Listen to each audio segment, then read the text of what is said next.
My son wants to live with me, Your Honor. Melissa's voice carried perfectly through the hushed courtroom, her practiced sincerity making me grip the wooden bench until my knuckles turned white. 8 months since we buried my son David, and here we were, fighting over the only piece of him left in this world, his 12-year-old son, Ethan. I watched my grandson's shoulders tense under his navy blue blazer. Too formal for a boy his age, but Melissa had insisted he look presentable for court. The same Melissa who couldn't be bothered to wash his school uniforms or notice when he went 3 days wearing the same t-shirt at home. Judge Carlton, a man whose silver hair and lined face spoke of decades witnessing human conflict, adjusted his glasses and addressed Ethan directly. Is that true, young man? Do you want to live with your mother? The courtroom fell silent. My attorney squeezed my hand in reassurance, but we both knew the reality. Courts favor biological parents. Despite all our documentation of Melissa's negligence, despite Ethan spending more nights at my house than his own over the past months, despite everything, she remained his mother. Ethan stood slowly.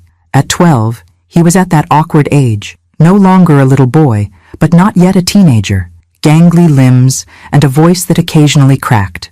David's eyes looked back at me from his son's face, sending a fresh wave of grief through my chest. Your Honor, he began, his voice steadier than I expected. May I show you something first? From his pocket, he pulled out his phone, the one I'd given him for his birthday last month after Melissa forgot their mobile upgrade appointment for the 3rd time. I have a recording from last night, Ethan continued. I think it will help you understand. Melissa's perfectly composed expression slipped. Objection, Your Honor. Whatever my son recorded was done without my knowledge or consent. That's illegal and— Ms. Reynolds, Judge Carlton interrupted firmly. In family court, I have considerable latitude to hear evidence, especially from the minor whose custody is being determined. I'll decide its admissibility after hearing it. He nodded toward Ethan. You may proceed, young man. My grandson pressed play, and Melissa's voice filled the courtroom. Not the carefully modulated tones she'd used before the judge, but sharp, impatient words. Stop packing that bag, Ethan. You're not going to your grandmother's tonight. But Mom, you said I could when you and Brandon go to the concert. Plans change. Brandon thinks it looks bad if you're always at her house. Once this custody nonsense is settled, you won't be spending so much time with her anyway. But no buts. God, you're just like your father, always making everything so difficult. Look, once we get this court thing handled, we're moving to Phoenix with Brandon. His job offer includes a house with a pool. You'll love it. What about Grandma Lauren? And my friends? And Dad's? Your grandmother has interfered enough. You're my son, not hers. End of discussion. The recording continued with the sound of a door slamming, followed by Ethan's quiet crying. Judge Carlton's expression remained impassive, but his eyes had hardened. He looked directly at Melissa, whose face had drained of color. Ms. Reynolds, would you like to explain this recording? Melissa recovered quickly, tears springing to her eyes. Your Honor, I've been under tremendous stress since losing David. Sometimes I say things I don't mean. Ethan knows I love him more than anything. I bit my tongue so hard I tasted blood. 8 months of watching her neglect Ethan while she rebuilt her social life. 8 months of him showing up at my doorstep hungry, or with homework unsigned. 8 months of her canceling her parenting time at the last minute. And now this performance. Judge Carlton wasn't finished. Ethan, is there more to this recording? My grandson nodded, his fingers trembling slightly as he found another timestamp. This is from later last night, when Mom thought I was asleep. He pressed play again. This time, we heard Melissa speaking to Brandon, her boyfriend of 5 months. The lawyer says once I have full custody, we'll have more flexibility with Ethan's trust fund for educational and living expenses. That old witch won't be able to block anything. Brandon's voice, smooth and calculating. And the house? David's life insurance? The house is already mine, but the insurance mostly went into Ethan's trust. That's what I'm telling you. Once we have full custody and move to Arizona, we can petition to be the sole trustees. Lauren won't have any say. I watched the judge's expression darken as the recording continued, detailing Melissa and Brandon's plans for the money my son had left to secure his child's future. Money that had become, it seemed, Melissa's primary interest in maintaining custody. When the recording ended, Judge Carlton removed his glasses and pinched the bridge of his nose. The courtroom remained silent. the truth hanging heavy in the air. "We'll take a 30-minute recess," he finally announced. "When we return, I'll hear final arguments before making my decision." As we filed out of the courtroom, my attorney leaned close. "That recording changes everything, Lauren. Judges hate when financial motives drive custody battles." I nodded, but couldn't speak past the knot in my throat. This wasn't a victory. It was a tragedy. My grandson had been forced to expose his own mother's callousness to protect himself. In the hallway, Ethan slipped his hand into mine, something he hadn't done in public since he was 9, considering it too babyish. The simple gesture nearly broke me. "I'm sorry, Grandma," he whispered. "I didn't want to embarrass Mom, but you have nothing to apologize for," I assured him. "Nothing at all." Over his shoulder, I caught Melissa's gaze, cold and calculating beneath her mask of maternal concern. The woman my son had once loved enough to marry, to start a family with, was a stranger to me now. As we waited to return to the courtroom, I thought about David, my brilliant, kind-hearted son, who had updated his will just weeks before the accident that took his life, as if some part of him had sensed the need to protect his child's future. I thought about my daughter Emma, who had flown in from Seattle to support us despite her demanding surgical residency. And I thought about Ethan, forced to grow up too quickly in the past 8 months. Whatever happened next, one thing was certain. I would not let David down. I would protect his son, no matter what it took. The bailiff called us back into the courtroom, and I straightened my shoulders, ready to face whatever came next, for Ethan, for David, for the family that remained. Judge Carlton's decision still echoed in my ears as I unlocked the door to my home. Now officially Ethan's home as well, at least temporarily. Temporary full custody is granted to the maternal grandmother, Lauren Carter, pending a full home study and psychological evaluation of all parties. The court finds sufficient evidence of potential financial exploitation to warrant immediate intervention. Melissa's face when the ruling was announced would haunt me for years, shock dissolving into calculated fury as she realized her plans had unraveled in the space of a 30-minute recording. Her parting words in the courthouse parking lot still hung in the air between Ethan and me. "This isn't over. Not by a long shot." "Can I put my stuff in the blue room?" Ethan asked, breaking the silence as we entered the house. The blue room had been his designated space in my home since he was a toddler, gradually evolving from nursery to child's bedroom to the current preteen haven with its space posters and bookshelf full of science fiction. "Of course," I replied, trying to sound normal, as if this were just another weekend visit and not the beginning of a new chapter neither of us had anticipated. "Are you hungry?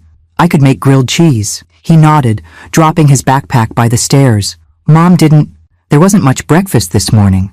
She was busy getting ready for court." The casual mention of Melissa's neglect, so commonplace that Ethan mentioned it without emphasis, tightened something in my chest. How long had this been his normal? How much had I missed while trying to respect Melissa's role as his mother? As I prepared lunch, my phone rang.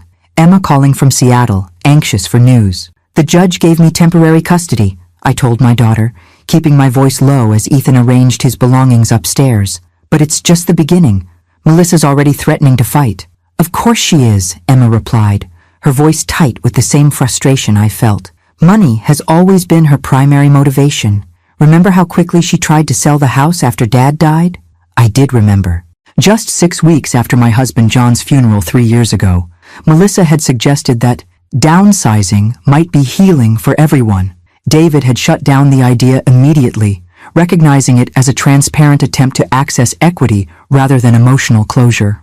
"The good news," Emma continued, "is that I've arranged to take a 2-week leave from the hospital. I'll fly in tomorrow to help with everything." Relief washed over me. Emma, my practical, determined daughter, who had followed her father into medicine, would be a crucial ally in the days ahead. At 34, she balanced her father's analytical mind with my own stubborn perseverance, qualities we would need in abundance. "Mom?" Ethan's voice from the doorway pulled me back to the present. "Is that Aunt Emma?" I handed him the phone, watching as his face brightened during their conversation. Emma had always been his champion, from teaching him to ride a bike when David was traveling for work to defending him fiercely when Melissa suggested his struggles in math were due to not trying hard enough, rather than the dyslexia that was later diagnosed. As they chatted, my phone pinged with a text message from my attorney. Melissa's lawyer requesting emergency hearing to overturn temporary custody order, claiming recording was illegal and grandson was coerced. Court date next Tuesday. Don't worry, we're prepared. The brief moment of peace shattered. Of course Melissa wouldn't accept the judge's decision. Of course she would claim manipulation. The trust fund David had established for Ethan was substantial. Nearly $2 million from his life insurance and company shares, with me and Emma as co-trustees until Ethan turned 25. In their recording, Melissa and Brandon had made it clear they believed gaining custody was the first step to accessing those funds. Grandma? Ethan's voice pulled me from my thoughts. He stood holding my phone, his expression suddenly years older than his 12 years. Mom's calling. Should I answer? The court order included reasonable phone contact between Ethan and Melissa. I nodded, though every instinct wanted to shield him from whatever manipulative tactics she might employ. Hi, Mom, he answered, his voice carefully neutral. Even from across the kitchen, I could hear Melissa's agitated tone, though not her specific words. Ethan's face remained impressively stoic as he listened. No, I wasn't coached, because it was the truth. No, Grandma didn't tell me to record anything. I did it because he fell silent, listening again. Then, with a firmness that startled me, I don't want to move to Phoenix with Brandon. I want to stay here, in Dad's house, in my school, with Grandma and my friends. Another pause. I know you're my mom. That doesn't mean... He stopped again, his expression clouding. That's not fair. Dad wouldn't want... Whatever Melissa said next made him flinch. He handed me the phone without another word and walked out of the kitchen, his shoulders rigid with suppressed emotion. Melissa, I began, keeping my voice level despite the anger boiling beneath the surface. You've turned my son against me, she hissed, dispensing with any pretense of civility. Congratulations, Lauren. I hope you're satisfied. Ethan made his own recording and his own decision to show the judge, I replied evenly. If you're unhappy with how you appear in that recording, perhaps you should reflect on your own behavior, not blame a 12-year-old boy or his grandmother. This is temporary, she spat. I'm his mother. No judge is going to permanently give custody to a 67-year-old woman over a biological parent. The jab at my age was deliberate and cutting. I was active and healthy, but the 15-year age gap between my children meant I was indeed older than most grandparents of 12-year-olds. It was a card Melissa would undoubtedly play in court. I'm not trying to replace you, I said, maintaining my composure with effort. I'm trying to provide stability for Ethan while you sort through your priorities. My priority is my son. Is it? Because based on that recording, your priority seems to be his trust fund. The silence that followed was brittle with rage. When Melissa spoke again, her voice had dropped to a dangerous whisper.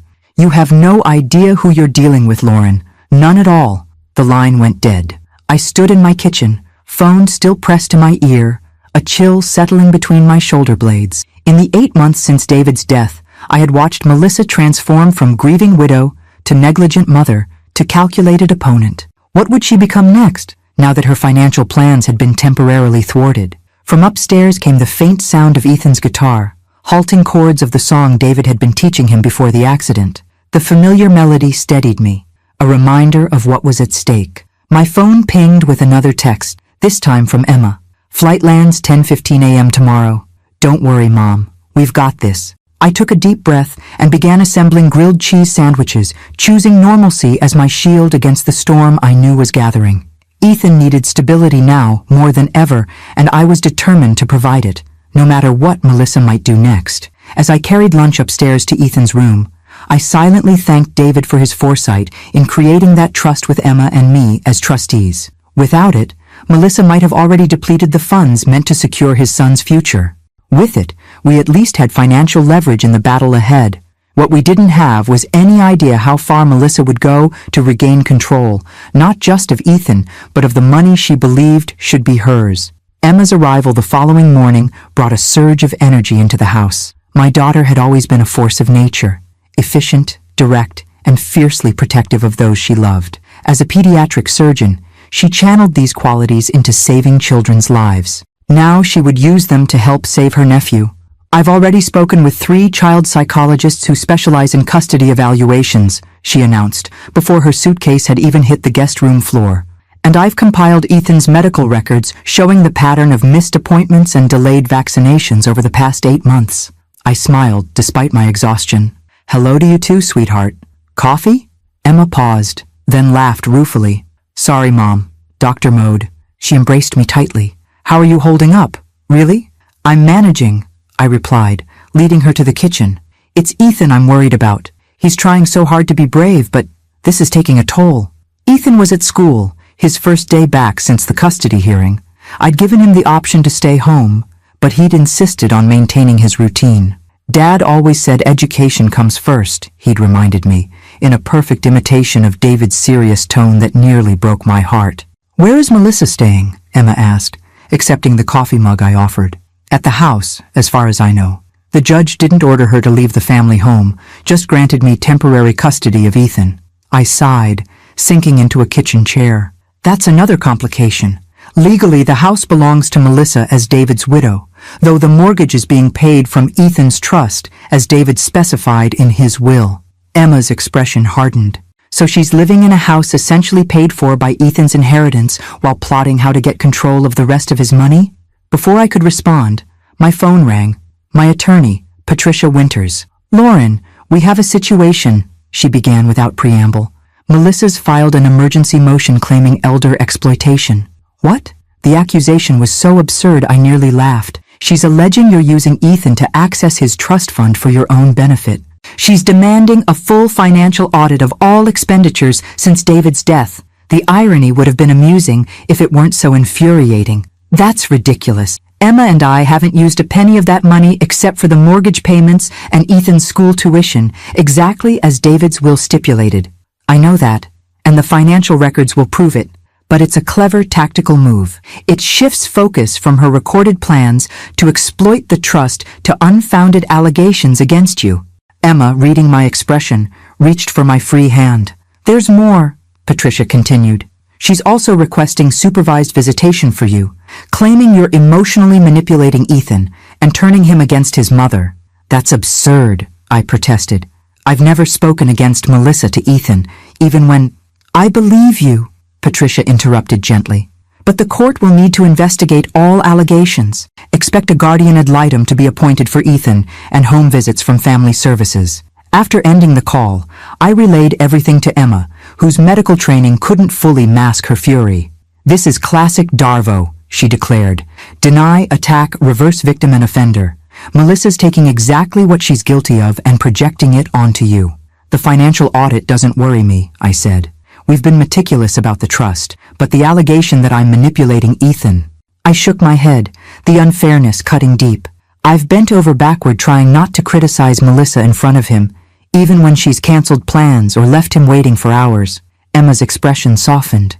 Mom, anyone who spends 5 minutes with you and Ethan will see the truth. You've been his rock while Melissa's been— She trailed off, diplomatic even in anger.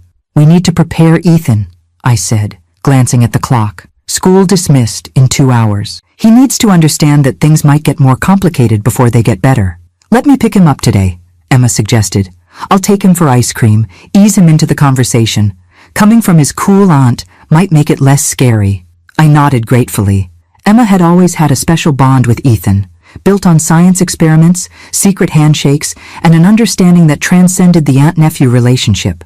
In many ways, she'd become a maternal figure when Melissa's attention wandered, especially after David's death. While Emma went to collect Ethan, I called my neighbor and closest friend, Diane, who had been my confidant throughout this ordeal. She's claiming what? Diane exclaimed when I explained Melissa's latest allegations.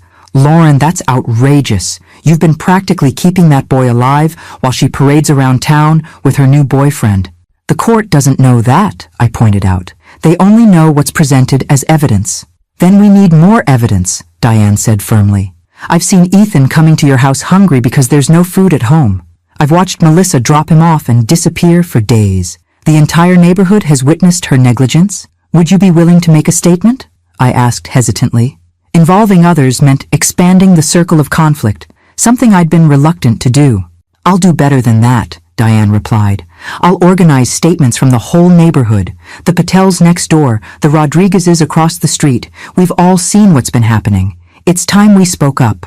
By the time Emma returned with Ethan, his favorite mint chocolate chip ice cream having softened the blow of the latest developments, I had emails from 5 neighbors offering detailed accounts of Melissa's neglect and my consistent presence in Ethan's life. "Grandma, Aunt Emma says Mom's telling lies about you," Ethan said as he entered the kitchen, his expression troubled but determined. "I can tell the judge what really happened. I have more recordings." I exchanged glances with Emma, concerned about putting Ethan in the middle of an increasingly hostile battle. "What kind of recordings?" Emma asked carefully.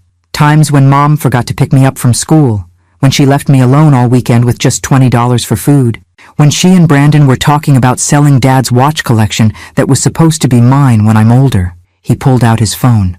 "I've been keeping track of everything since you showed me how to use the voice memo app, Aunt Emma."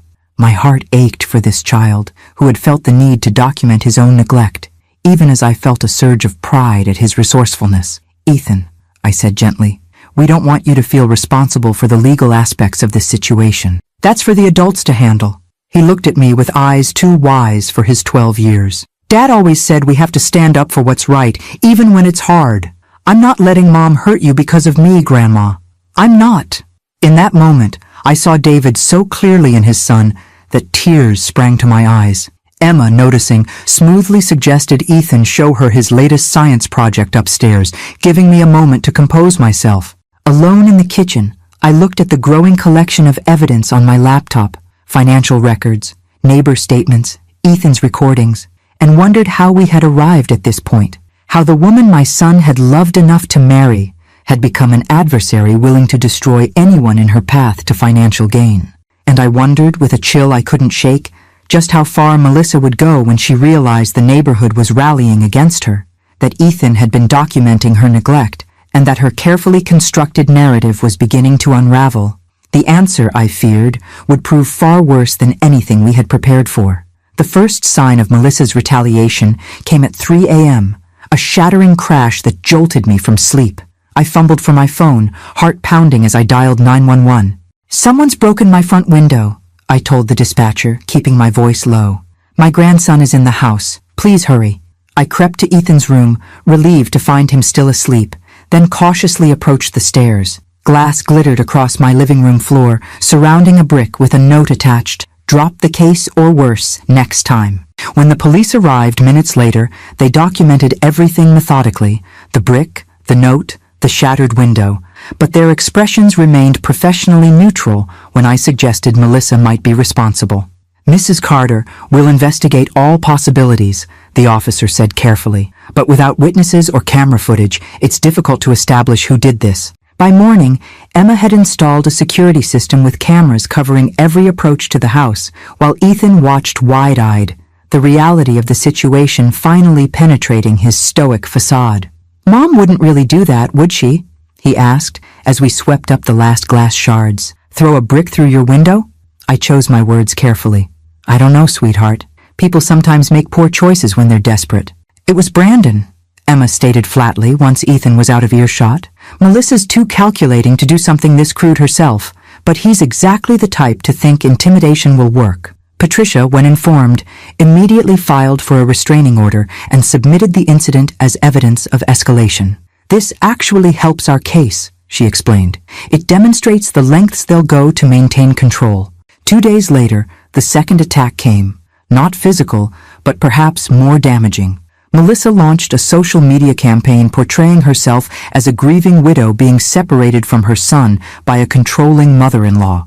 The posts included carefully edited photos of happier times with David and Ethan, interspersed with tearful videos about grandparent alienation and elder financial abuse. The comments section filled with outrage from strangers who knew nothing of the truth. Worse, several distant relatives and casual acquaintances began sharing the posts, adding their own shocked reactions. "She's creating an alternate reality," Emma fumed, scrolling through the growing digital narrative. "One where she's the devoted mother and you're the villain." I felt sick watching the fabrication spread. "Should we respond? Try to correct the record?" Patricia advised against it. "The court won't be influenced by social media drama. Engaging only validates her platform and makes you look defensive. Document everything, but don't respond publicly." The restraint was difficult, especially when Ethan discovered the posts while researching a school project. "She's lying about you," he said, voice shaking with anger. "And about me. She's saying I was manipulated, that I didn't really want to live with you." I held him close, feeling his thin shoulders trembling. "The truth doesn't need to shout to be heard, Ethan. The judge will see through this." But even as I reassured him, I worried. Public perception could influence even the most impartial legal proceedings, and Melissa was crafting a compelling, fictional narrative. The following day brought the third escalation, a visit from Child Protective Services, prompted by an anonymous report claiming I was medically neglecting Ethan. The social worker, Ms. Chai Torres, was professional but thorough, inspecting the house, checking the refrigerator for appropriate food, and interviewing Ethan privately. I sat in the kitchen with Emma, both of us tense despite having nothing to hide. "This is absurd," Emma whispered furiously. "You've taken him to every doctor's appointment since David died. He's healthier and more stable now than he's been in months." When Ms. Torres finally concluded her inspection, her expression had softened noticeably. "Mrs. Carter, I want to be transparent with you. We receive many reports during custody disputes, and we're required to investigate all of them. What I've seen today doesn't raise any concerns about Ethan's welfare in your care." Relief washed over me. "Thank you. I understand you're doing your job. However," she continued carefully, "I should inform you that the reporter made multiple allegations. This was just the initial visit. There may be follow-up investigations." After she left, Emma called Patricia immediately. "Melissa's weaponizing the system against us. First social media, now CPS. What's next?" "Unfortunately, this is textbook high-conflict custody behavior," Patricia replied. "The good news is that judges recognize these patterns. Each false report actually strengthens our position for the final custody determination. But the constant attacks were taking a toll. I found myself jumping at unexpected noises, checking the security cameras obsessively, scrutinizing every aspect of Ethan's care for potential vulnerabilities Melissa might exploit. Ethan, meanwhile, was showing signs of increasing anxiety, trouble sleeping, decreased appetite, startling easily. When Emma suggested he speak with a therapist, he initially resisted. "I'm not crazy," he insisted. "I'm just worried about what Mom might do next." "Therapy isn't for crazy people," Emma explained gently.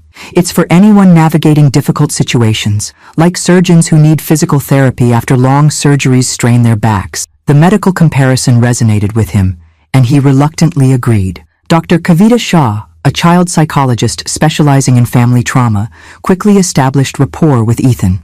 After their third session, she requested to speak with me privately. "Ethan is remarkably resilient," she began, "but he's carrying an unhealthy burden of responsibility. He believes he needs to protect you from his mother." My heart sank. "That's exactly what I've tried to prevent." "Children are perceptive," Dr. Shah said kindly. "He sees the strain you're under, regardless of how well you think you're hiding it. But there's something else concerning me." She hesitated. "Ethan mentioned his mother has been sending him private messages suggesting that if he tells the truth and comes home, she'll drop all legal actions against you." The manipulation was breathtaking in its cruelty, using Ethan's love for me as leverage against him. "He's refused her offers," Dr. Shah continued, "but each refusal increases his anxiety. He's essentially being asked to choose between his own well-being and yours." I closed my eyes briefly, gathering strength. "What can we do?" "First, consider blocking direct communication between Ethan and his mother except through monitored channels. Second, Ethan needs reassurance that the adults will solve these problems, not him. And third," she met my gaze directly, "you need support too, Mrs. Carter. This situation would challenge anyone, let alone someone processing their own grief for their son." That evening, after discussing Dr. Shah's recommendations with Emma and Patricia, we filed an emergency motion requesting that all communication between Melissa and Ethan be conducted through a court-approved co-parenting app that would document all exchanges. As I prepared dinner, trying to maintain some semblance of normal routine, Emma received a text that made her expression darken. "What now?" I asked, dreading the answer. "It's from Dad's old colleague at the hospital," she replied slowly. "Melissa was just hired as an administrative assistant in the billing department, the same department that handles all employee medical records." The implications hit me immediately. Emma's position as co-trustee of Ethan's trust made her as much a target as me. If Melissa gained access to her medical information, "I'll call HR in the morning," Emma said, already composing an email to her supervisor, "and the hospital legal department." That night, as Ethan finally slept peacefully with the help of Dr. Shaw's recommended bedtime routine, Emma and I sat on the porch, the security lights casting long shadows across the yard. "She's not going to stop," Emma said quietly. "Every time we block one avenue, she finds another." I watched the shadows, remembering how David had played in this very yard as a child, how he'd later taught Ethan to ride a bike on this same stretch of concrete. "No, she's not going to stop," I agreed. "Which means we need to find a way to end this conclusively." "How?" Emma asked. "We're already doing everything legally possible." I considered the question, thinking about all I'd learned about Melissa in the 8 months since David's death, her patterns, her motivations, her weaknesses. "She wants Ethan's money," I said slowly. "Everything else is secondary. What if we used that against her?" Emma turned to me, curiosity replacing exhaustion in her expression. "What are you thinking, Mom?" "Something David would probably call crazy," I admitted. "But maybe crazy is exactly what we need right now." "You want to do what?" Patricia stared at me across her office desk, coffee cup frozen halfway to her lips. "Offer Melissa money to walk away," I repeated calmly. "Not from Ethan's trust. That remains untouchable. Personal funds." Emma, seated beside me, nodded. "Mom's been thinking this through all night. Melissa's actions are financially motivated. If we address that motivation directly, we might be able to resolve this without dragging Ethan through months of escalating conflict." Patricia set down her cup carefully. "Lauren, I understand the impulse, but paying off someone making false allegations could be interpreted as an admission of guilt. Why would an innocent person pay to make a problem go away? Because an innocent person might prioritize a child's well-being over being right," I countered. "Every day this continues damages Ethan further. The brick through the window, the CPS visit, the social media campaign, it's death by 1,000 cuts, and Ethan feels every one of them. Not to mention," Emma added, "Melissa's new position at the hospital gives her potential access to sensitive information. We've alerted HR, but systems have vulnerabilities. The longer this drags on, the more creative she'll become." Patricia leaned back, fingers steepled beneath her chin, a posture I recognized from our previous consultations. She was considering all angles, which was precisely why I'd hired her. "Let's assume the court grants you permanent custody," she said finally. "Melissa would still have visitation rights. She'd remain in Ethan's life, with ongoing opportunities to manipulate and undermine.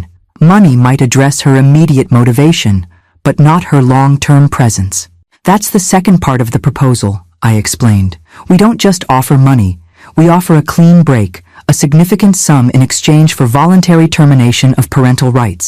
The suggestion hung in the air, radical even to my own ears. Termination of parental rights was the nuclear option in family law, typically reserved for cases of severe abuse or abandonment. "Voluntary termination is extremely rare," Patricia said slowly.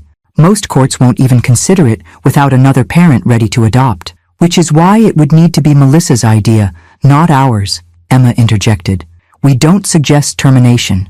We simply make a financial offer for her to resolve the situation completely and see what she proposes." Patricia's expression remained skeptical. Even if she suggested it herself, a judge would scrutinize any agreement heavily. There would need to be a compelling reason beyond financial consideration. "What about relocation?" I suggested. Melissa mentioned moving to Phoenix with Brandon. If she presented termination as a compassionate choice, allowing Ethan stability rather than cross-country visitation, it might be more palatable to the court.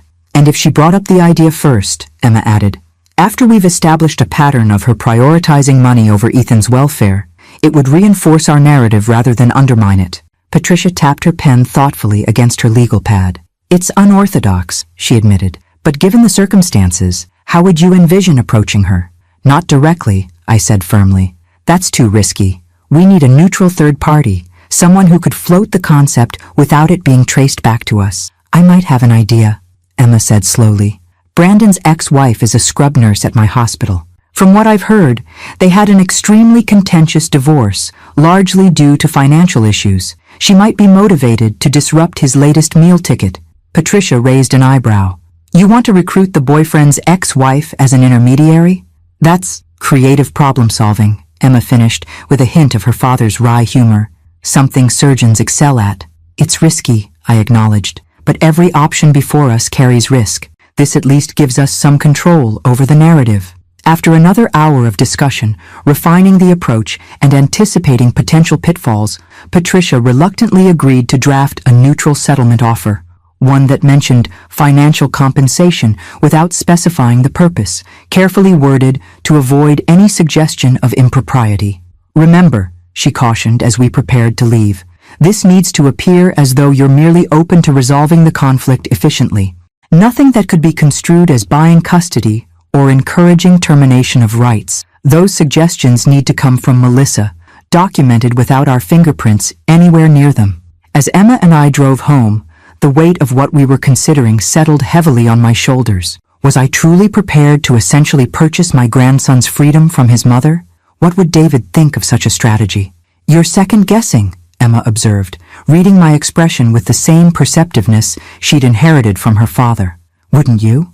I sighed. It feels mercenary. It's pragmatic, Emma corrected. Dad was an idealist in many ways, but as a doctor, he understood triage. Sometimes you have to address the most immediate threat to preserve what matters most. And if it works? I asked. If Melissa actually agrees to termination, what do we tell Ethan? That his mother sold her rights for a payout? Emma's hands tightened on the steering wheel. We tell him the truth, in age-appropriate ways. That his mother made choices that prioritized her happiness over his well-being. That sometimes adults fail their children, not because the children are unlovable, but because the adults are damaged. That's a heavy burden for a 12-year-old. It's already his burden, Mom. He's living it every day. The only question is whether we help him understand it or leave him to interpret it alone. When we arrived home, Diane was on the porch with Ethan, supervising as he repainted the railing, a project he'd requested, explaining solemnly that constructive activities help process difficult emotions, according to Dr. Shaw. Perfect timing, Diane called as we approached. We're just finishing the first coat. Ethan has quite the eye for detail. My grandson looked up, paint smudged across one cheek, the first genuine smile I'd seen in days lighting his face. Grandma, do you like the blue? It's almost the same color Dad and I painted my treehouse. The simple joy in his expression, the connection to David he was working to maintain, strengthened my resolve. This child deserved stability, security, and peace, not to be a pawn in his mother's financial schemes. That evening, after Ethan had gone to bed, Emma made the call to Brandon's ex-wife, carefully framing the conversation as one healthcare professional to another, concerned about a child caught in an increasingly volatile situation. 3 days later, as Ethan and I worked in the garden, my phone rang with an unknown number. Lauren, Melissa's voice was cool, controlled. I think it's time we discussed a permanent resolution to our situation, one that benefits everyone involved. I met Emma's gaze across the yard, where she'd been pretending to read while actually monitoring the security cameras. I'm listening, I replied, matching Melissa's businesslike tone while my heart raced with cautious hope. The first piece of our strategy had worked. Now came the delicate part, allowing Melissa to believe the most reprehensible solution was her own brilliant idea. Let's be practical about this situation, Melissa continued, her voice carrying the smooth confidence of someone who believes they're in control. This legal battle is costly for everyone involved, emotionally and financially. There's a simpler solution. I remained silent, letting her fill the space, a technique I'd learned during my years teaching high school English. The most revealing statements often emerge when people are uncomfortable with silence. I'm considering relocating to Phoenix with Brandon, she continued after a moment. His job offer includes significant advancement opportunities, and frankly, there are too many painful memories here since David's death. I understand, I replied neutrally, giving nothing away. Ethan has mentioned you were discussing a move. A brief hesitation. Yes, well, that's part of what I wanted to discuss. Long-distance co-parenting would be challenging, especially with our current dynamics. I could almost hear her calculating her next words, weighing how direct to be about her true intentions. It occurs to me, she finally said, that there might be an arrangement that would benefit everyone. Ethan is clearly attached to you and Emma. He's established at his school, has his friends here. Uprooting him might not be in his best interest. The sudden concern for Ethan's welfare would have been touching if it weren't so transparently strategic. I remained silent, waiting. I'm wondering if we might consider a more permanent arrangement, Melissa continued, her voice dropping slightly as if sharing a confidence. One where Ethan remains with you, and I move forward with my life in Phoenix. What exactly are you proposing, Melissa? I asked, careful to keep any hint of eagerness from my voice. A clean break, she replied promptly. I've been researching options. Did you know that voluntary termination of parental rights is possible under certain circumstances, particularly when another family member is prepared to assume full responsibility? And there it was, the suggestion we'd hoped she would make, now presented as her own compassionate idea. Patricia had warned us to let Melissa articulate the proposition clearly, to create an unambiguous record of her initiative. That's a significant step, I observed, deliberately neutral. Termination of rights is permanent. Exactly, she agreed, a new eagerness entering her voice. No more court battles, no more conflict. Ethan stays where he's comfortable, and I can move forward without constant legal entanglements. I see, I said carefully. And what would this arrangement entail, practically speaking? The brief pause told me we'd reached the crux of the conversation, the part Melissa had been leading toward all along. Well, there would be financial considerations, she said delicately. After all, I'd be relinquishing my claim to make decisions about Ethan's future, including his inheritance management. You're suggesting compensation, I clarified, ensuring the terms were explicit. I prefer to think of it as recognition of the sacrifice involved, Melissa countered smoothly. I am his mother, after all. Legally walking away from that relationship deserves acknowledgement. I took a steadying breath, feeling Emma's attentive gaze from across the yard. What kind of acknowledgement did you have in mind? $250,000, Melissa stated without hesitation, as if she'd calculated the precise value of her maternal rights. A one-time payment, after which I would voluntarily terminate all parental rights and legal claims regarding Ethan. The amount was actually less than we'd anticipated, revealing either Melissa's underestimation of her negotiating position or the depth of her eagerness to cash out and leave. That's a significant request, I replied, stalling while I processed her proposal. I would need to consult with my attorney about the legality of such an arrangement. Of course, Melissa agreed readily. I've already spoken with mine.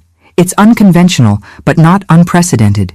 The key is presenting it to the court as a mutual recognition that Ethan's stability is best served by remaining with you, while I pursue opportunities that would otherwise require disrupting his life. Her rehearsed explanation sounded reasonable, even altruistic, a mother sacrificing her rights for her child's well-being, with financial compensation merely an incidental factor.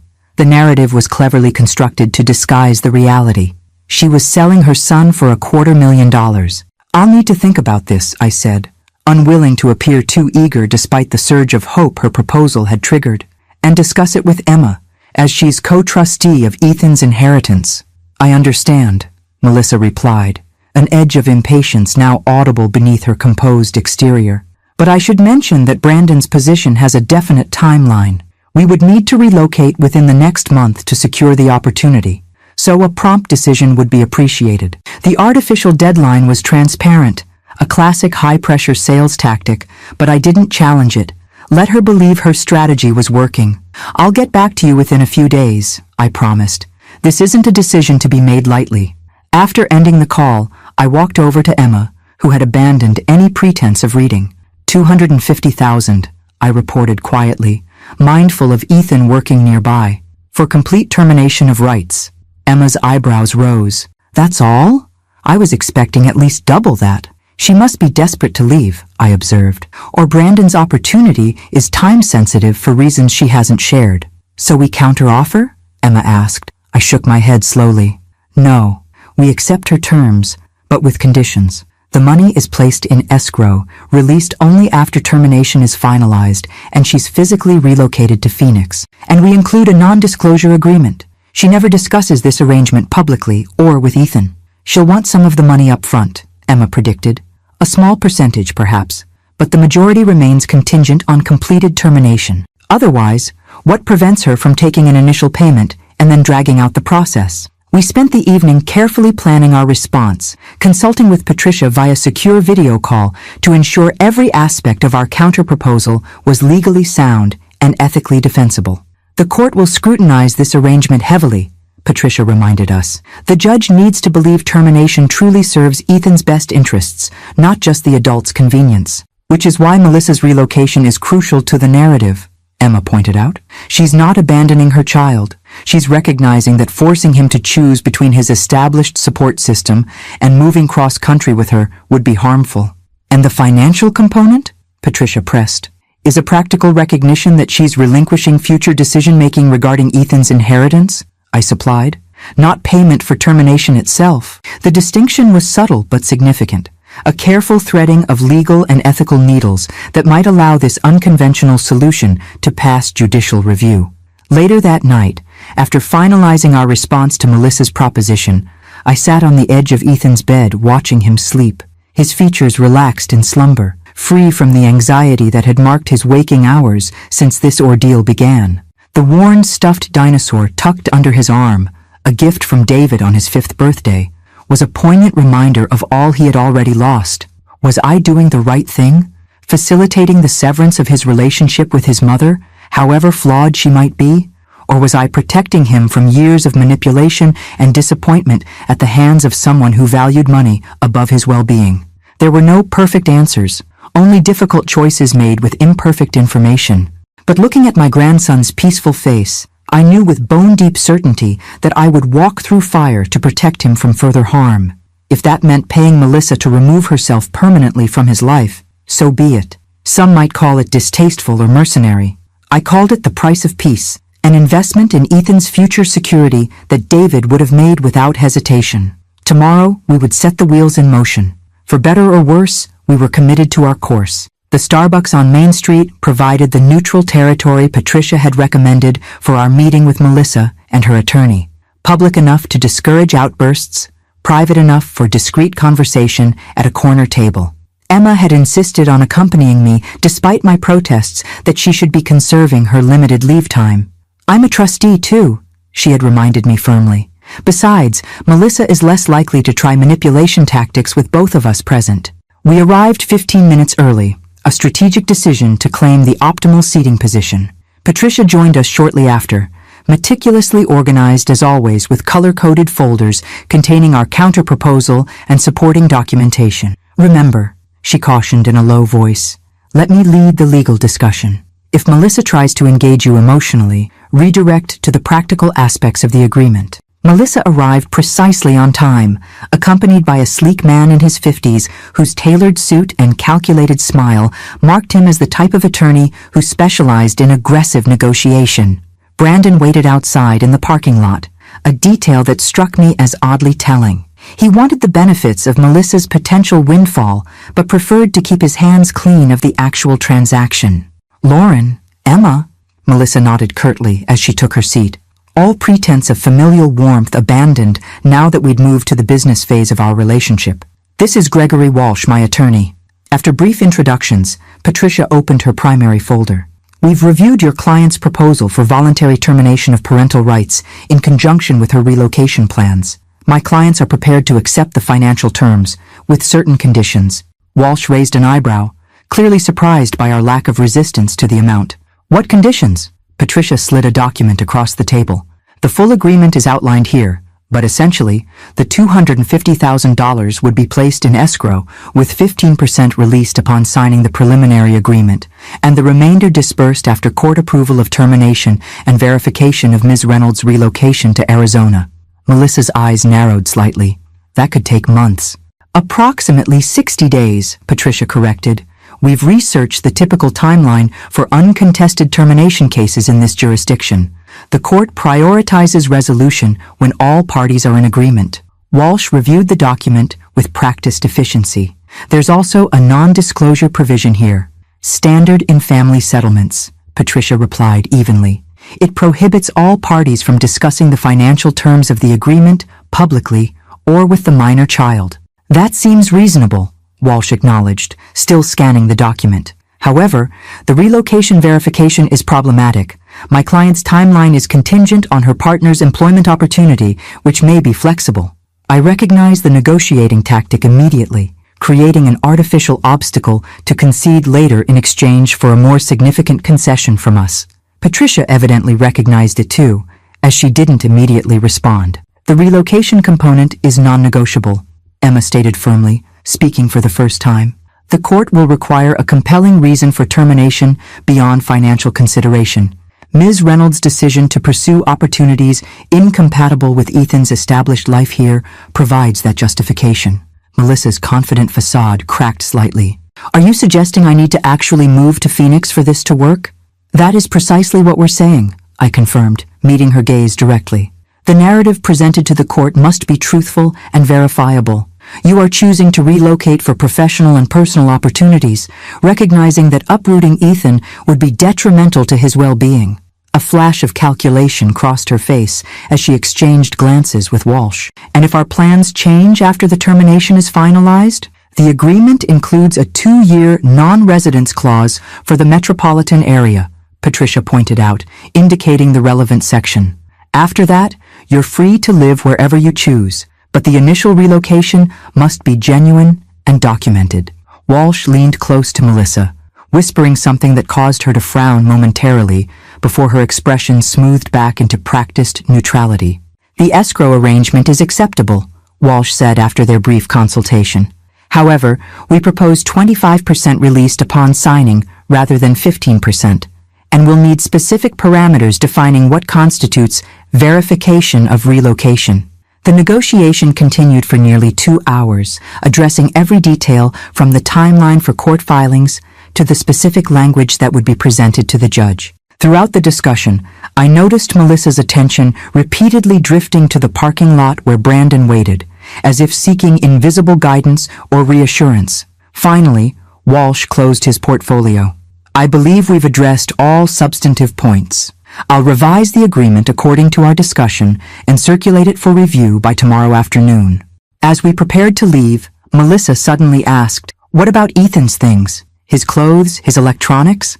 The question, the first that centered on Ethan himself rather than financial or legal considerations, caught me off guard. For a moment, I glimpsed something almost like genuine concern in her expression. "We can arrange for you to pack his belongings while he's at school," I offered, "or we can pack them for you. Whatever you prefer." She hesitated, then nodded. "I'll do it. There are a few things I want to make sure he keeps. Things from David." The unexpected mention of my son sent a pang through my chest. I sometimes forgot that despite everything, Melissa had once loved David, had built a life with him, had given birth to their child. What had transformed that young woman into the person sitting across from me now, clinically negotiating away her relationship with their son? "I'll let you know when Ethan will be out of the house for several hours," I said quietly. "You can have that time privately." Something flashed across her face, gratitude, regret, before her composed mask returned. "Thank you." As we walked to our cars, Emma voiced the question that had been circling in my mind. "Do you think she'll actually go through with it, once the reality sets in?" Patricia considered this thoughtfully. The financial motivation is strong, and she's clearly invested in her new relationship, but terminating parental rights is profoundly final. Some clients experience last-minute hesitation when faced with signing the actual documents. "She won't hesitate," I said with quiet certainty. "Not if the money is sufficient, and her path forward with Brandon remains clear." "How can you be so sure?" Emma asked. I thought about the woman I'd observed over the 8 months since David's death, her calculated decisions, her shifting priorities, her fundamental self-interest. Because Melissa has already emotionally terminated her relationship with Ethan. The legal formality is just catching up to the reality she's already created. As I unlocked my car, I caught sight of Brandon watching us from across the parking lot, his expression a mixture of impatience and avarice. In that moment, I understood with perfect clarity that our negotiation wasn't really with Melissa at all. She was merely the conduit for his ambitions, a realization that both strengthened my resolve and deepened my sadness for the family David had once believed in. "Let's go home," I said to Emma. "Ethan will be wondering how the meeting went." What I wouldn't tell him, not yet, was how his mother had put a price tag on their relationship and how readily we had agreed to pay it. But why does Mom need to pack my stuff? Ethan asked, confusion clouding his face as I explained the arrangements for the following day. I'm staying here, right? We sat at the kitchen table, afternoon sunlight streaming through windows that had been replaced after the brick incident. 3 weeks had passed since our negotiation meeting. The revised agreement had been signed, the initial payment transferred to escrow, and preliminary court paperwork filed. Tomorrow, Melissa would come to collect Ethan's belongings from the family home while he spent the day with Emma at the Science Museum. Yes, you're staying here, I assured him. But since your mom is moving to Phoenix, she needs to sort through your things at her house and decide what should come here permanently. It wasn't the complete truth, but it was age-appropriate, the approach Dr. Shaw had recommended as we prepared Ethan for the changes ahead. We hadn't yet explained the concept of termination of parental rights, instead focusing on the more immediate reality of Melissa's relocation. Ethan frowned, processing this information with the careful deliberation that reminded me so much of David. Does she have to move? Couldn't she stay here and we could figure out, normal custody stuff? The question revealed what I had suspected. Beneath Ethan's apparent acceptance of the situation, part of him still hoped for reconciliation with his mother. Despite her neglect, despite the recorded evidence of her priorities, she remained his mother. That primal bond couldn't be severed by logic alone. Your mom has made her decision, I said gently. She believes this move represents an important opportunity for her future with Brandon. More important than me, Ethan said flatly, the hurt barely concealed beneath his matter-of-fact tone. I resisted the urge to agree or to disparage Melissa. Dr. Shaw had emphasized the importance of allowing Ethan to form his own conclusions without adult influence. I can't speak to your mom's priorities, Ethan. I can only tell you that Emma and I are committed to providing you with stability and support, no matter what. He nodded, but his expression remained troubled. Can I at least call her tomorrow, to say goodbye before she packs everything up? The request caught me off guard. Since the custody hearing, Ethan had shown little interest in communicating with Melissa, especially after discovering her social media campaign against me. The supervised calls mandated by the temporary custody order had been brief and awkward. Of course, I agreed, reaching for my phone. Would you like to call her now? He shook his head. No, tomorrow is better.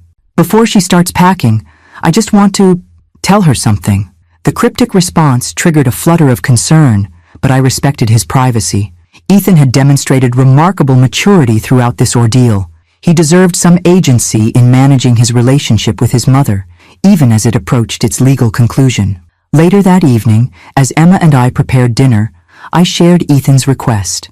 Do you think we should be worried about what he wants to tell her? Emma considered this as she chopped vegetables with surgical precision. He's not confrontational by nature. My guess is he wants closure, perhaps to ask questions he's been hesitant to voice in our presence, or to make one last attempt to change her mind, I suggested, the possibility sending a chill through me despite the kitchen's warmth. Even if that's his intention, would it be wrong to allow it? Emma challenged gently. If Melissa chose Ethan over Phoenix and Brandon, wouldn't that ultimately be better for him? A mother who actually prioritizes her child? The question gave me pause. Had I become so focused on winning this battle that I'd lost sight of what might truly be best for Ethan? If Melissa had a last-minute change of heart, rejected the money, and committed to genuine co-parenting, wouldn't that represent healing rather than defeat? You're right, I acknowledged. If she chose Ethan, I would adjust. The words felt inadequate to describe the complex recalibration such a development would require, but they were honest. She won't, Emma said quietly, her certainty matching my own earlier assessment. But Ethan needs to know he was given every opportunity to maintain that relationship. Otherwise, he might spend years wondering if he could have prevented the rupture. Dr. Shaw confirmed this perspective during our phone consultation that evening after Ethan had gone to bed. Allowing Ethan some agency in this transition is crucial for his long-term adjustment, she explained. Even if the conversation is painful, it's better than the alternative of feeling powerless in a situation that fundamentally alters his life. The following morning brought unseasonable rain, matching the somber mood as Ethan prepared for his day with Emma. He seemed withdrawn, responding to questions with monosyllables and picking at his breakfast without enthusiasm. You can call your mom from the car before we reach the museum, Emma offered as they prepared to leave. I'll give you privacy. Ethan nodded, clutching his phone with unusual intensity. As they headed toward the door, he suddenly turned back and hugged me fiercely, a spontaneous gesture that caught me by surprise. "Love you, Grandma," he whispered, before pulling away, eyes suspiciously bright. "Love you too," I replied, throat tight with emotion. "Have fun at the museum." After they departed, I busied myself with practical tasks, laundry, meal preparation for the week ahead, organizing the guest room that would soon become Ethan's permanent space. Anything to distract from the knowledge that across town, Melissa was systematically removing herself from her son's life. Patricia called mid-morning with an update. Melissa's attorney has confirmed she'll be at the house from noon until 3. The court date for the termination hearing has been set for 3 weeks from today. Assuming all goes as planned, this should be finalized before the new school year begins. "Has she mentioned any hesitation?" I asked, still processing my conversation with Emma the previous evening. "None," Patricia replied firmly. "In fact, she's requested information about expediting the process if possible. She's eager to complete the relocation." The confirmation simultaneously relieved and saddened me. Relieved because it suggested our path to stability for Ethan remained clear. Saddened because no mother should be eager to sever ties with her child, regardless of circumstances. Shortly after noon, Emma texted, "Call with M complete. Brief but intense. E upset but processing. Continuing with museum plans. Home around 4. I resisted the urge to ask for details, knowing Emma would share what was appropriate when they returned. Instead, I focused on preparing Ethan's favorite lasagna for dinner, a small comfort after what was clearly a difficult emotional experience. At precisely 3 o'clock, my phone rang with Melissa's number. I answered cautiously, uncertain what to expect after Ethan's conversation with her. "I've finished at the house," she said without preamble, her voice strangely subdued. "Everything's sorted and labeled.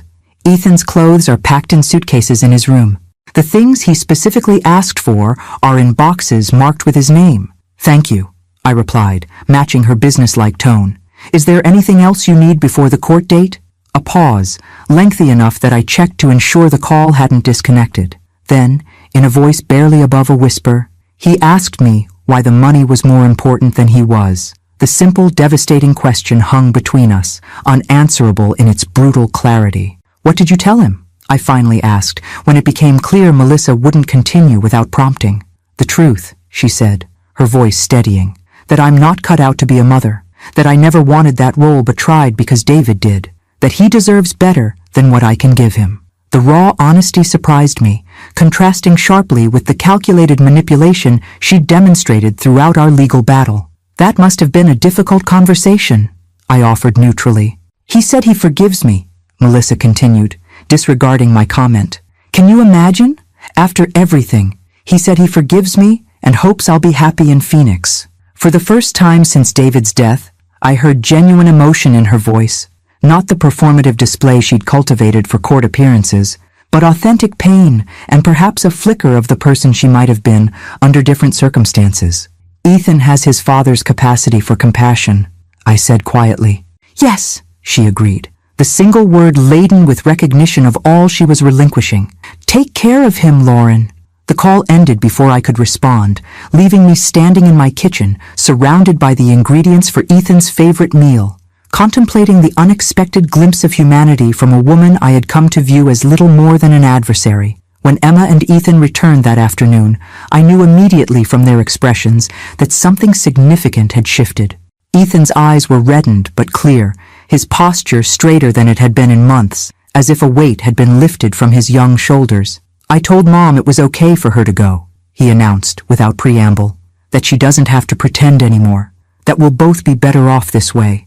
The simple declaration, delivered with quiet dignity, marked the beginning of our healing, not as victors in a custody battle, but as a family rebuilding from shared loss. The family court looked different in late summer light, less intimidating than it had appeared during our initial custody hearing 3 months earlier. Perhaps it was the change in circumstances, or perhaps it was Ethan's calm demeanor as we walked up the granite steps together, but the building seemed to have transformed from an arena of conflict to a place of resolution. "Remember," Patricia reminded us as we gathered outside courtroom C, "this proceeding is primarily procedural. Judge Carlton has reviewed all documentation and conducted private interviews with both Ethan and Melissa. Unless he identifies significant concerns, Today should be straightforward.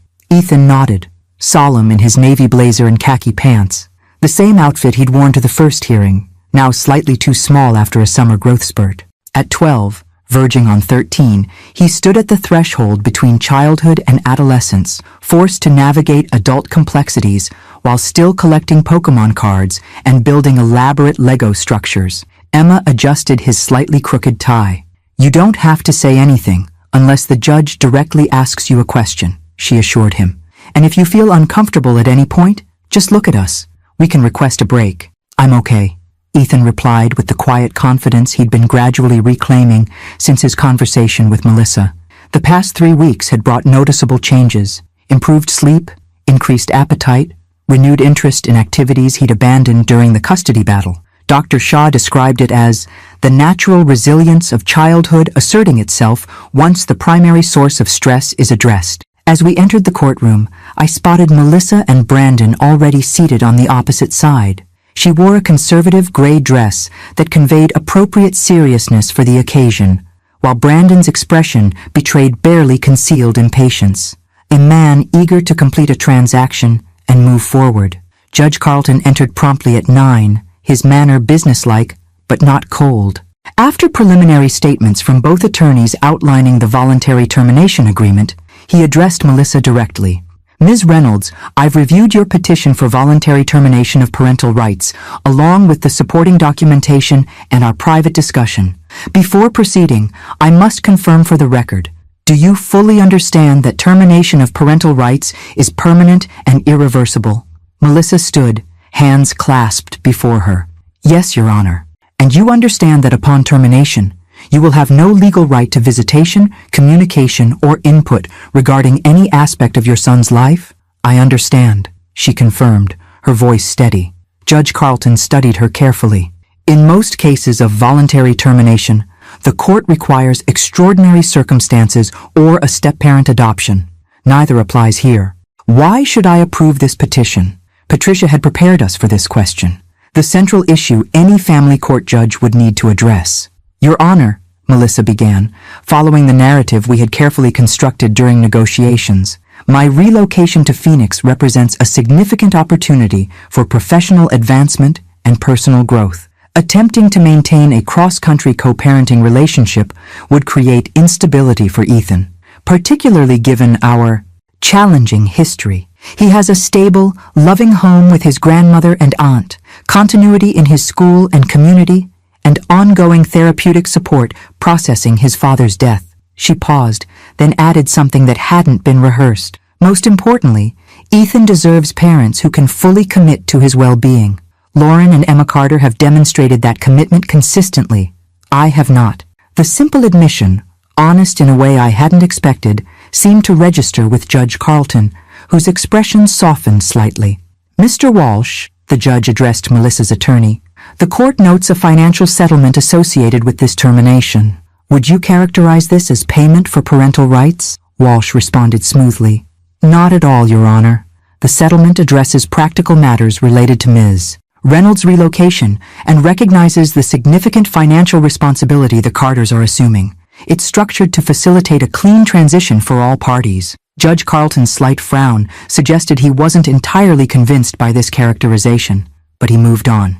"Ethan Reynolds," he said, his tone gentling as he addressed my grandson directly. "We spoke privately last week, but I want to confirm your position has not changed. Do you understand what's happening today?" Ethan stood, his voice remarkably steady. "Yes, sir. My mom is legally ending her role as my parent so she can move to Arizona. My grandmother will have full custody of me." "And you're comfortable with this arrangement?" Ethan nodded, then added with unexpected eloquence, "My dad used to say that family is about showing up, not just sharing DNA. My grandma and Aunt Emma have shown up for me every day. I'll be okay with them." A murmur rippled through the courtroom at the simple wisdom from a 12-year-old's perspective. I blinked back tears, recognizing David's oft-repeated philosophy in his son's words. Judge Carlton nodded thoughtfully. "Thank you, Ethan.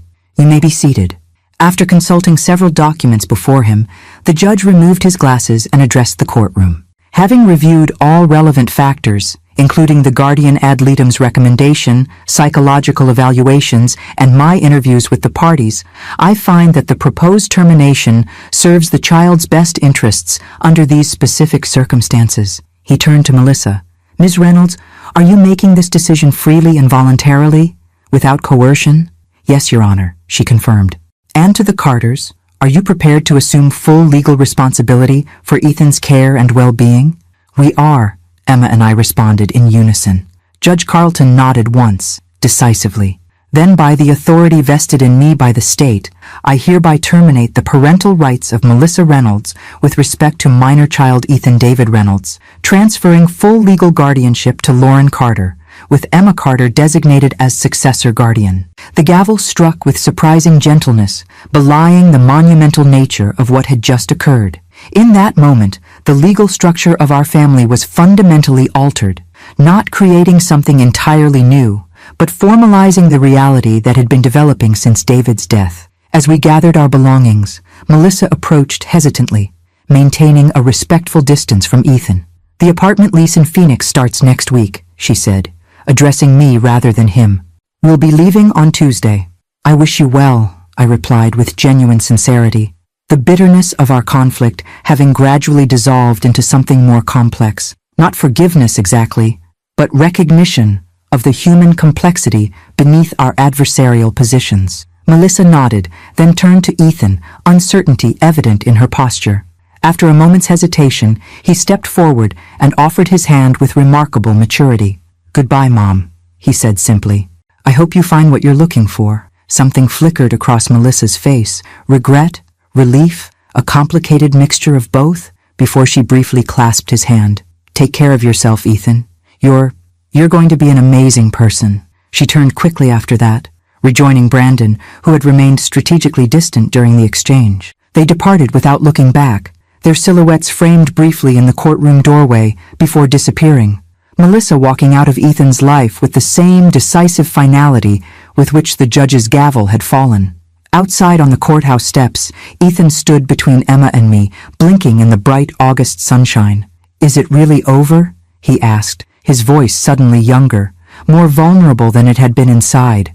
The legal part is, Emma confirmed, her arm around his shoulders. The rest, processing everything, building our new normal, that's ongoing, but we'll do it together. As we walked to the car, Ethan fell into step beside me.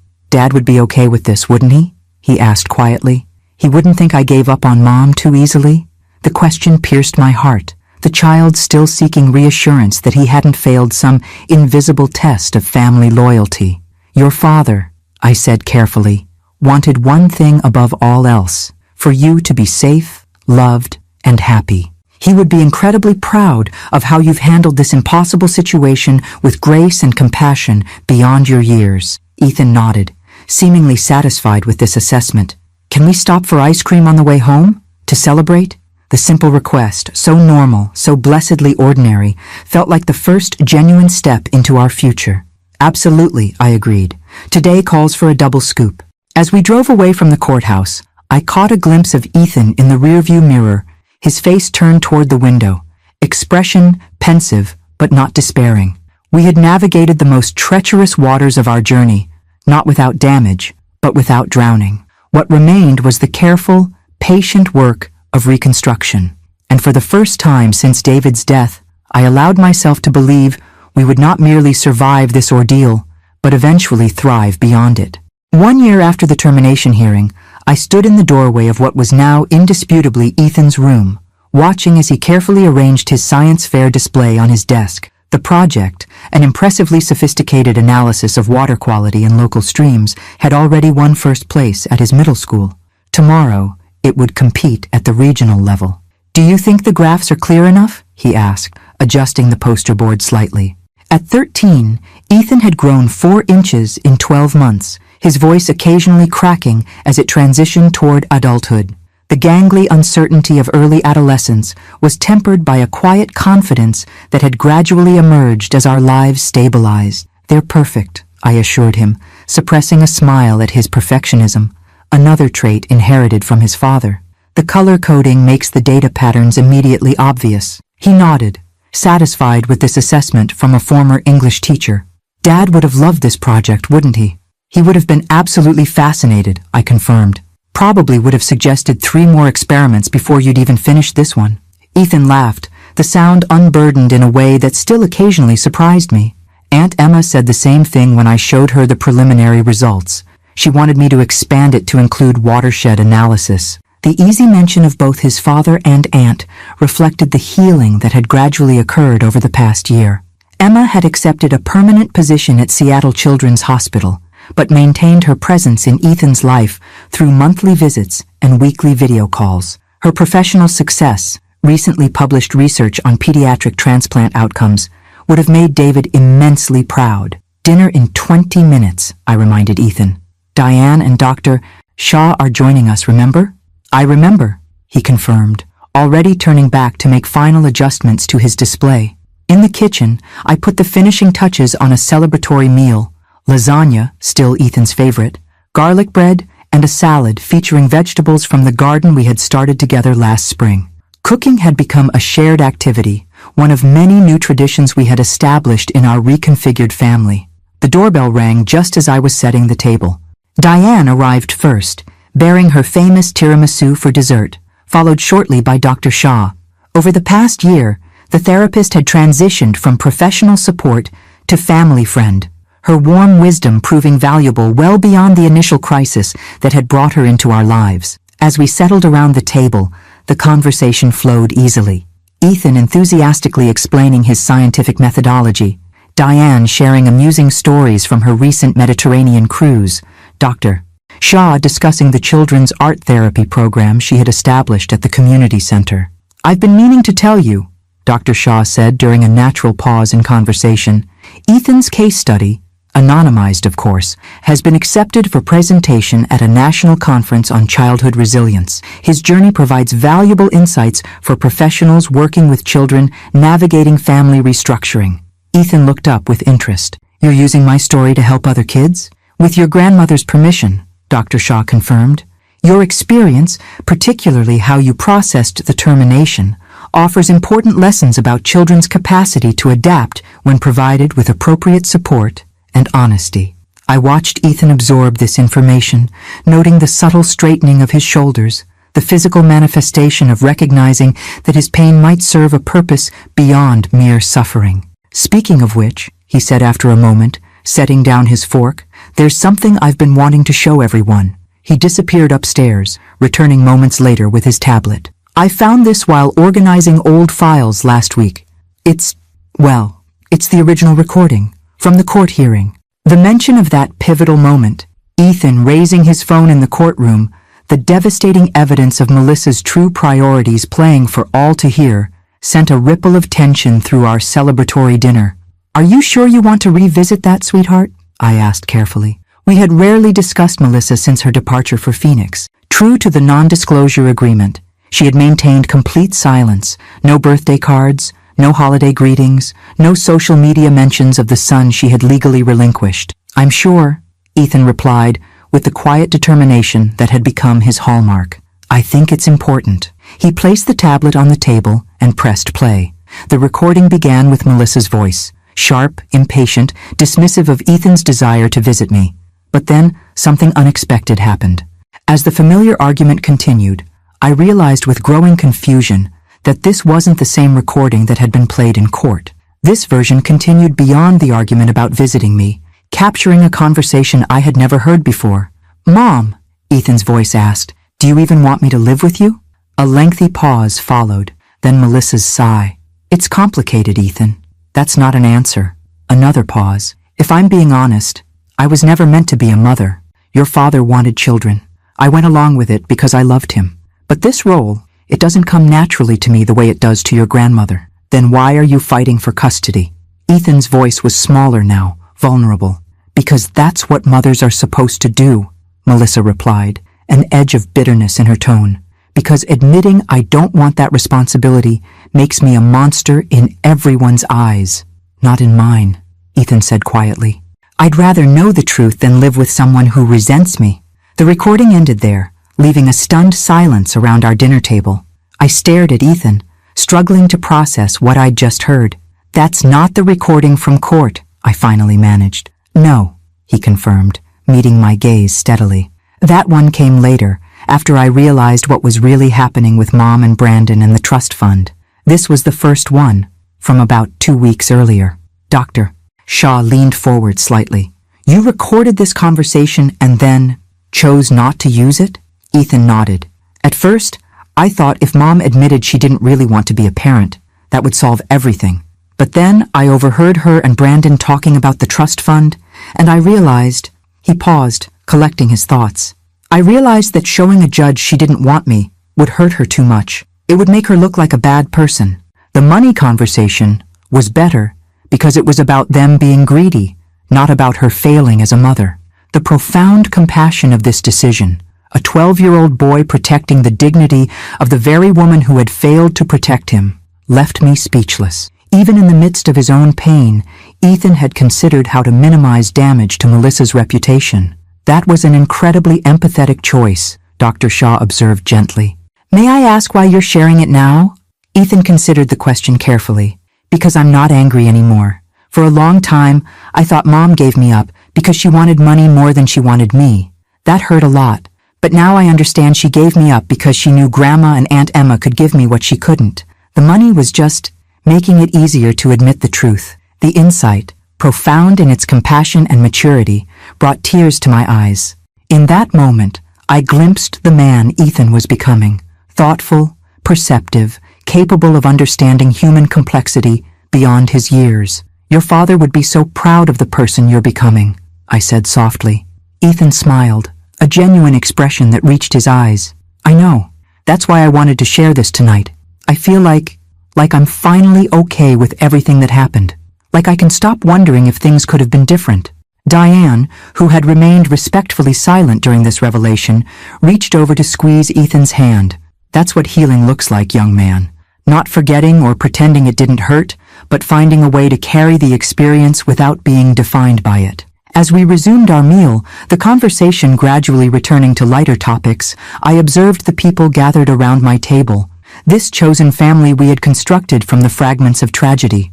Diane, whose steadfast friendship had sustained me through the darkest days. Dr. Shaw, whose professional guidance had transformed into genuine connection. And most importantly, Ethan, the grandson who had become in many ways the heart of my life's second act. The journey from that first courthouse hearing had been neither straight nor easy. There had been setbacks amid the progress, nights when Ethan still cried for his father, moments when the absence of his mother still stung despite her limitations, days when I questioned whether I had enough strength and wisdom to guide him through adolescence. But watching him now, animated as he explained a technical aspect of his project to Diane, confidence gradually replacing the uncertainty that had shadowed him after David's death, I felt profound gratitude for the path we had traveled together. The recording that had changed everything in that courtroom had been powerful in its damning evidence. But this second recording, the one Ethan had compassionately withheld, revealed something far more significant. Not just the failure of one mother, but the extraordinary capacity for understanding in her son.